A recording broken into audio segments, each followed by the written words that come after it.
Good morning. आप लोग स्वागत है आपके अपने यूट्यूब चैनल जिसका नाम है सूर्य क्लासेस। आप लोग देख रहे हैं मेरे साथ बहुत इंपॉर्टेंट टॉपिक भारत सरकार। क्या है भारत और क्या है भारत सरकार। जैसे आपने मेरी संविधान वाली वीडियो देखी थी तो आपको समझ आया होगा कि संविधान के द्वारा कानून का गठन किया गया है। देश को चलाने के लिए एक नियम कायदे कानून की किताब बनाई गई है या एक कायदे कानून बनाए गए हैं। तो उन कायदे कानून को कितने रूप में बांटा गया है, किसको क्या कार्य दिए गए हैं। तो जैसे आप लोग देख पा रहे हैं विधायिका, कार्यपालिका और न्यायपालिका हमारे कितने रूपों में बांटा गया भारत सरकार को, विधायिका, कार्यपालिका और न्यायपालिका। चलिए विधायिका का काम जानते हैं। विधायिका का काम है कानून को बनाना। विधायिका का काम क्या है, कानून को बनाना या कोई भी कानून हम कह सकते हैं गठन करना। ठीक है, किस तरीके से लोकसभा और राज्यसभा के मेंबर होंगे इसको बताना। अब आप दो शब्द और सुन पा रहे होंगे, राज्यसभा और लोकसभा, तो इसको भी हम अच्छे से समझेंगे। पहले आप इतना समझ लीजिए विधायिका का काम क्या है, कानून को बनाना। कार्यपालिका का काम है उस कानून को या जो उस काम को लागू किया गया है, जो काम शुरू किया गया है उस कार्य को करवाना। एक एग्जांपल के लिए मान लो रोड बनाने के लिए प्रस्ताव रखा गया, तो रोड बनाने के लिए प्रस्ताव कहाँ रखा जाएगा, विधायिका में प्रस्ताव रखा जाएगा। उसको प्रस्ताव यहाँ से पास हो गया तो फिर कहाँ जाएगा, कार्यपालिका के पास। कार्यपालिका उस पर कार्य करेगी और न्यायपालिका उसकी जांच पड़ताल करेगी। अगर कार्यपालिका काम सही से नहीं कर रही है तो उसकी जांच पड़ताल कौन करता है, न्यायपालिका। और आप जानते हैं न्यायपालिका का मतलब होता है जो न्याय को करता है। न्याय मतलब न्याय करने वाला। तो न्यायपालिका का रूप जब मैं बताऊंगा आपको कि न्यायपालिका में आप जानते हैं क्या आता है, कोर्ट आता है। क्या आता है बच्चों, कोर्ट आता है। तो न्यायपालिका के अंदर हम कोर्ट की चीज देखने वाले हैं। कोर्ट कितनी तरह के होते हैं, न्यायपालिका के क्या क्या रूप है, ये सारे हम विस्तार पूर्वक देखेंगे। तो आपको समझ आ रहा है भारत सरकार कितने रूप में बटा हुआ है, विधायिका, कार्यपालिका और न्यायपालिका। यही हमारा एक वितरण है। ये जो एक वितरण है भारत सरकार का ऐसे है। भारत सरकार के बाद आता है केंद्र सरकार, केंद्र सरकार के बाद राज्य सरकार, राज्य सरकार के बाद प्रांतीय सरकार। तो आप समझ पा रहे हैं एक जो बड़ा सा देश है ना, ये आप जानते हैं इस देश के अंदर 28 राज्य और 7 केंद्र शासित है। तो इनको चलाने के लिए सरकार के पास एक बहुत ठोस कानून व्यवस्था होनी चाहिए, जिससे 3 रूपों में बांटा गया, विधायिका, कार्यपालिका और न्यायपालिका। जैसे आप देख पा रहे हैं भारत सरकार सबसे ऊपर है, उसके बाद कौन है, केंद्र की सरकार। केंद्र की सरकार के बाद राज्य की सरकार और राज्य की सरकार के बाद प्रांतीय सरकार। आई होप आपको समझ आ रहा है। चलो शुरू करते हैं विधायिका से।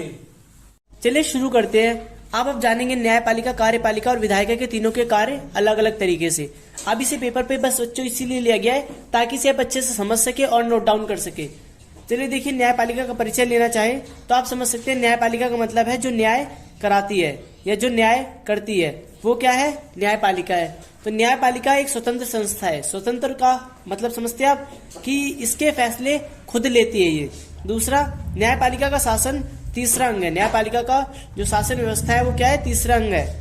न्यायपालिका व्यक्ति के अधिकारों की रक्षा करती है, मतलब हर व्यक्ति को उसके अधिकार दिलवाती है और उनकी रक्षा भी करती है।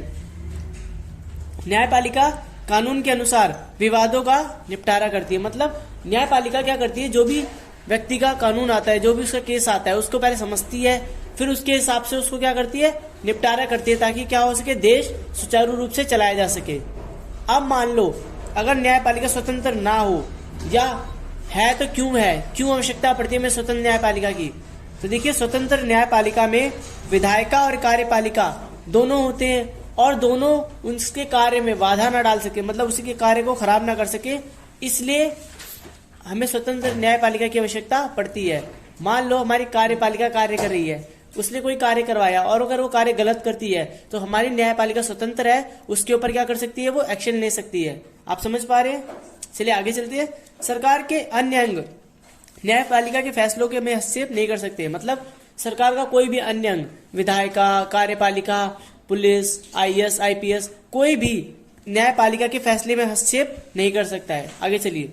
स्वतंत्र न्यायपालिका में जज बिना किसी डर के, बिना भेदभाव के काम कर सके। स्वतंत्र न्यायपालिका की आवश्यकता मुख्य इसीलिए है ताकि जज बिना किसी डर के, मतलब किसी व्यक्ति के डर से या किसी सरकारी कार्यकाल से डर के कार्य ना करे, वो अपनी इच्छा से और सही फैसला देश के लिए ले। ठीक है। न्यायपालिका के पिरामिड समझते हैं। न्यायपालिका के पिरामिड में देखिए, आप देखिए सबसे पहले क्या दे रखा है, अधीनस्थ न्यायालय मतलब सबऑर्डिनेट कोर्ट। दूसरा, जिला न्यायालय, इसे बोलते हैं डिस्ट्रिक्ट कोर्ट, ये इससे बड़ा होता है। अगर कोई केस इसमें हल नहीं हो सकता और इसमें मान लो कोई केस हुआ, इसने फैसला लिया और कोई व्यक्ति चाहता है कि मैं अपना केस आगे ले जाना चाहता हूं, मुझे इसके फैसले से मैं स्वीकार नहीं है मुझे इसका फैसला, तो वो जिला कोर्ट पे, जिला न्यायालय में जा सकता है। फिर वो जिला न्यायालय में जाता है, जिला न्यायालय का अगर उसे फैसला मंजूर नहीं है तो हाई कोर्ट तक जा सकता है। पर देखते हैं कि उच्च न्यायालय क्या उसका केस लेगा।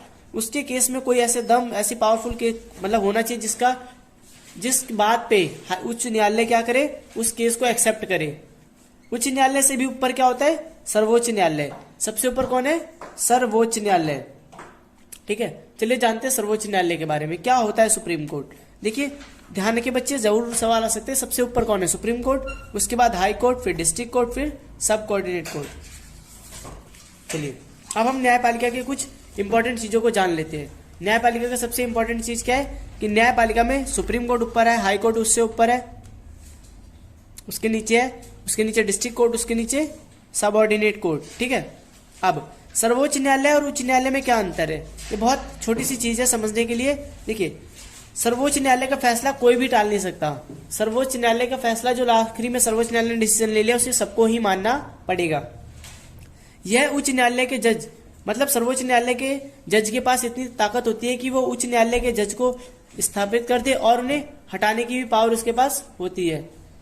यहाँ किसी भी अदालत के मुकदमे को अपने पास मंगा सकती है। मान लो इसे लगता है कि उच्च न्यायालय ने उसका सही फैसला नहीं लिया है या डिस्ट्रिक्ट कोर्ट ने, सब कोऑर्डिनेट ने, तो ये क्या करेगा, सभी के मामले अपने पास मंगा के और उन मुकदमों को देख सकता है। अब उससे छोटे लेवल पे कौन है, उच्च न्यायालय, जिसे हम क्या बोलते हैं बच्चों, हाई कोर्ट।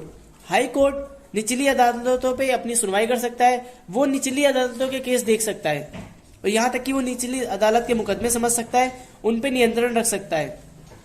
चलिए अब जानते हैं जिला अदालत को। यह जिले के दायरे में आने वाले मुकदमों पर सुनवाई करता है। जिला में जो कोई केस आ गया, ठीक है, उसकी सुनवाई करता है। गंभीर आपराधिक मामलों पर फैसला देता है। निचली अदालत के फैसले पर की गई अपील पर सुनवाई करता है। मान लो सब ऑर्डिनेट ने कहा कि अधीनस्थ न्यायालय ने कहा कि भाई ये फैसला ठीक है, लेकिन आगे मैं उसे कहाँ भेजना चाहता हूँ, जिला न्यायालय में चाहता हूँ भेजना, तो जिला न्यायालय में मामला जाएगा और उसका फैसला लिया जाएगा। आ जाओ जानते हैं कार्यपालिका को। कार्यपालिका को इंग्लिश में क्या कहा जाता है, एग्जीक्यूटिव। देखिए आपको पता है कि विधायिका में फैसला होता है। विधायिका ने कोई कानून पास कर दिया, विधायिका के कानून को कहाँ लेके जाते हैं, कार्यपालिका। कार्यपालिका उस पर कार्य करती है। और अभी आपने देखा न्यायपालिका, जब कार्यपालिका उस पर कार्य करती है तो उसकी जांच रेख कौन करता है, न्यायपालिका करती है। अब देखिए कार्यपालिका, इसका अर्थ मतलब होता है, इसके अंग क्या है, जो कानून के कार्य को लागू करवाती है, लोगों को उन्हें मनवाती है। जैसे कोई भी कानून लागू हुआ तो लोग उसे इतनी जल्दी नहीं मानते या उस पर लोग समझ नहीं पाते, उन तक बात पहुंचाना, उनके से कार्य करवाना, ये किसका कार्य है, कार्यपालिका का कार्य होता है। कार्यपालिका में केवल राष्ट्रपति, प्रधानमंत्री या मंत्री नहीं होते, बल्कि इसके अंदर पूरा प्रशासनिक ढांचा, सिविल सेवा के सदस्य भी आते हैं। मतलब हम ये कह सकते हैं कार्यपालिका के अंदर सभी वो इम्पोर्टेंट अंग आते हैं। जैसे एक छोटे से छोटा कर्मचारी जो कार्य को करवा रहा है सरकारी रूप पे, वो कार्यपालिका का अंग है। हम ये कह के नहीं टाल सकते कि प्रधानमंत्री और सिर्फ राष्ट्रपति ही इसके अंग होते हैं। इसके अंदर प्रधानमंत्री, राष्ट्रपति, मंत्री और बहुत सारे ऑफिसर और भी आते हैं। चलिए जानते हैं कार्यपालिका के दो रूप। ठीक है, कार्यपालिका के दो रूप होते हैं, पहला राजनीतिक कार्यपालिका, दूसरा स्थायी कार्यपालिका। राजनीतिक कार्यपालिका वह कार्यपालिका होती है जो हम कह सकते हैं जो मंत्रियों की सम्मिलित एक गठन जो होता है, मंत्रियों को मिला हुआ एक ग्रुप, वो क्या कहलाता है, राजनीतिक कार्यपालिका कहलाता है। यह सरकार की सभी नीतियों के लिए उत्तरदायी होता है। मतलब सरकार में कितनी नीतियां बनाई जाएंगी, पंचवर्षीय योजना क्या क्या है, ठीक है, बच्चों को पढ़ाना, किस किस तरीके की स्थिति लेनी है, स्कूल कब बनने हैं, कॉलेज कब बनने हैं, एमसीडी का क्या काम है, दिल्ली जल बोर्ड का क्या काम है, ये सारे क्या है, राजनीतिक मामले। इन मामलों पे क्या करना होता है, ये लोग क्या करते हैं, उनकी नीतियां बनाते हैं और इसके लिए उत्तरदायी कौन होता है, राजनीतिक कार्यपालिका। ठीक है, लेकिन स्थायी कार्यपालिका का काम समझ लो। स्थायी कार्यपालिका में जो लोग रोज के प्रशासन के लिए उत्तरदायी को संबंधित किया जाता है। देखिए ध्यान से, हम ये कह सकते हैं वह व्यक्ति जो क्या है, सिविल सेवक है, वो किस में आता है, स्थायी में आता है, और जो नेता है वो किस में आते हैं, राजनीतिक में आते हैं। आपको समझ आया, सिविल सेवक जो क्या होते हैं, कार्य करते हैं। सिविल सेवा जैसे आईएएस, आईपीएस, आईएफएस, आईआरएस, बहुत सारी सेवाएं हैं। ठीक है, सब अपने अपने स्तर पे क्या करते हैं, देश के लिए कार्य कर रहे हैं। जो देश के लिए कार्य करते हैं उन्हें क्या बोलते हैं, कार्यपालिका कहा जाता है। चलो जानते हैं विधायिका के बारे में। क्या होता है विधायिका। बच्चों जैसे आप देख रहे हैं, विधायिका या विधानमंडल किसी राजनीतिक व्यवस्था के उस संगठन या इकाई को कहा जाता है जो कानून बनाने या उसे हटाने का अधिकार रखता है। आप जानते हैं देश के अंदर कुछ ना कुछ कानून बनते रहते हैं और कुछ ना कुछ कानून हटते रहते हैं। तो उन कानूनों को कौन बनाता है या उन्हें कौन लागू, अब देखिए कानून बन गया, बनाया विधायिका ने, लागू कौन करवाएगा? कार्यपालिका। और उस पर न्याय कौन करेगा? न्यायपालिका। आपको समझ आ रहा है? चलिए आप देखते हैं, हमने देखा है कि आमतौर पर विधायिका के 2 सदन होते हैं या 1 सदन होता है। अब हमारे भारत में 2 सदन है, एक लोकसभा और एक राज्यसभा। लोकसभा और राज्यसभा। आप देखिए इन दोनों को चलाने का मुख्य तत्व या दायित्व किसके ऊपर होता है? राष्ट्रपति के पास होता है। राष्ट्रपति इन्हें क्या कर सकता है? स्थगित भी कर सकता है। स्थगित मतलब शुरू भी कर सकता है और भंग भी करवा सकता है, मतलब इन्हें हटा भी सकता है। तो लोकसभा का पूरा राज्यसभा का कारोबार किसके हाथ में होता है? राष्ट्रपति के हाथ में होता है। अब आगे समझते हैं लोकसभा। लोकसभा निचली प्रतिनिधि सभा है। लोकसभा क्या है? निचली प्रतिनिधि सभा है। और उससे ऊपर कौन है? राज्यसभा। राज्यसभा भारतीय लोकतंत्र की ऊपरी प्रतिनिधि सभा है। आप समझ पा रहे हैं? लोकतंत्र से भी ऊपर क्या है? भारतीय तंत्र है, उसमें उसका नाम क्या है? राज्यसभा। राज्यसभा में 243 सदस्य होते हैं, 2 अस्थायी सदस्य होते हैं। 243 स्थायी सदस्य होते हैं, 2 क्या होते हैं? अस्थायी सदस्य होते हैं। जिनमें से 12 सदस्य का चयन कौन करता है? जिनमें से 12 सदस्य का चयन भारत के राष्ट्रपति द्वारा नामांकित होता है, मतलब भारत के राष्ट्रपति उनका खुद चयन करते हैं और इन्हें नामांकित सदस्य कहा जाता है। जो 12 सदस्य नामांकित किए जाते हैं राष्ट्रपति के द्वारा, इन्हें नामांकित सदस्य कहा जाता है। राज्यसभा के सदस्य, राज्यसभा में सदस्य 5 साल के लिए चुने जाते हैं। ये भी बहुत अच्छा सवाल है कि राज्यसभा में सदस्य कितने साल के लिए चुने जाते हैं? तो बच्चों क्या लिखना है? 5 साल के लिए।